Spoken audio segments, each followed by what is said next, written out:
Hi, I'm Judy Copenbarger, and I'm glad you're here. We're going to be discussing today how you know when to buy a stock. We'll answer the question, when should you buy the stock? When should you sell the stock? And how would you know what's the right thing to do when the market's going up and down every day? You'll learn everything you need to know right after this. So the question is, how do you know when to buy a stock? Which kind should you buy? What genre, what sector, and which company? You know, when you're buying a stock, you're basically buying a little piece of a big pie. The big pie is the whole company that's traded on some stock exchange somewhere. And when you buy, what you're actually buying is one little slice of everything that that company represents. So the most important thing to know when you want to buy a stock is the time right? When exactly should I buy? And my answer is not about when the market's at a certain level or when the business has a certain ROI or a certain amount of profit. The simple answer is when you have 10 or more good reasons. So it's called the Rule of 10. Rule of 10 says you have to have 10 good reasons to buy any company.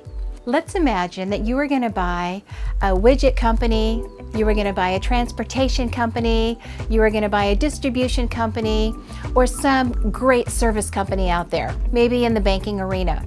If you're going to buy that company, you're going to know a lot about that company. You're going to do your research before you invest that money.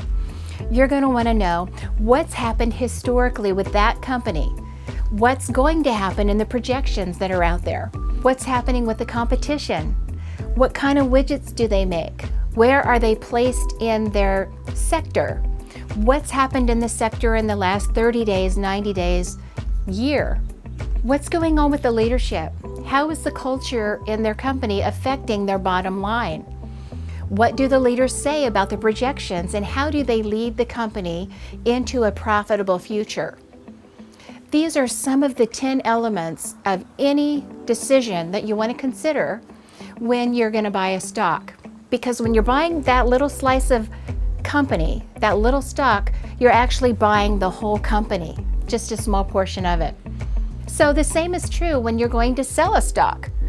Why should I sell this big company that I own? Even though it's a little slice, all the decision making should be calculated the same way. Do I have 10 good reasons to sell the stock? Is it a good time to short the sector? Is it a good time to short the company? Is it a good time to short the market? When you short the market, that means you believe the market will go down. When you long the market, that means you think the market will go up, or the value for the company that you own. Because the value of the company you own is part of the value of you owning a stock. And there are two reasons that you want to own a stock when it comes to finances. One is the valuation, how it increases and decreases, and we've been discussing that. When you think about the increase and decrease in the value, that fluctuation doesn't happen every month. It doesn't happen every week or every day. It happens every time someone buys or sells a block of that stock. It can happen many times in any given moment. So the value of your stock is a moving, breathing value, and it changes regularly. The other thing to consider about your value of owning a value stock is that it's earning money for you. It's kind of like the neighborhood kid, 12-year-old that started mowing lawns. And he decided he was going to invest, capitalize his business, and invest in a lawnmower and a copy machine to make flyers. And he started mowing lawns. He made money all year long. The way he funded his business, the way he capitalized his business before the summer started, was he got money from all of his friends and mom and dad, and he bought those elements that he needed to capitalize his business. At the end of the year, because his mom and dad and all the friends that were invested, they owned a piece of his company, they wanted to be paid back. So this child owed all of his investors a little bit of his company, a little bit of his profit. That's the dividends on the profit. So every time he mowed a lawn for $5, he paid a quarter out to everyone who had loaned him money. That's the dividends. So you as a stockholder owning a small percent of a large business, every time the business has profit and every time they pay out dividends, you get a little piece of that. And that gives you a percentage of profit related to the percentage of stock that you own. So you have dividends, you also have value. Two different things that are good going on with every stock you own. Now you know the rules of the game. You're going to sell a stock when you have 10 good reasons to sell your company, divest yourself of all of its value, and move on to something else.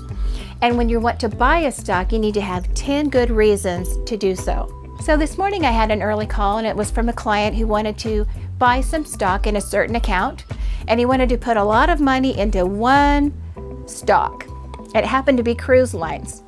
And this is timely, but cruise lines used to be doing really well until the government decided they couldn't be cruising. And so that definitely had an impact on the future of the company, the way it's run, the way it is organized, the way the expenses are going, and obviously the way the profits are going to be coming in the future. So immediately the value of a stock for a yacht company or a cruise company is going to be undervalued or valued at a lower level.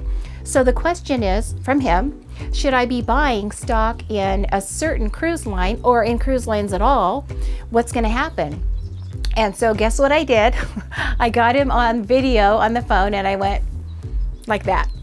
So the rule of 10, you want to have 10 good reasons to buy any stock, no matter how exciting the price might look, no matter how exciting the sector might look. Maybe it's that newest, smartest cell phone that has 18 cameras right on the front of it and they're the highest resolution ever. It might be one reason, but it's not the only reason you need 10. Does that make sense? Great. Well, I know now that you're thinking about the stocks you want to buy, maybe some stocks you want to sell, you're going to be well equipped to make that decision. And when anyone ever asks you, did you buy that? Did you sell that? You want to be able to show your 10 fingers, your 10 reasons for making such an important decision. Thanks for tuning in today. I know that you found some value from this complicated subject, but we hope we've made it simple for you and made your life better. We'd love to hear your thoughts about stocks that you've purchased maybe at the wrong time, stocks that you've maybe sold at the right time. And we'd love to have you share this video with other people out there who have the same questions on this journey of financial freedom. Thanks for tuning in. I'm Judy Copenbarger, and God bless.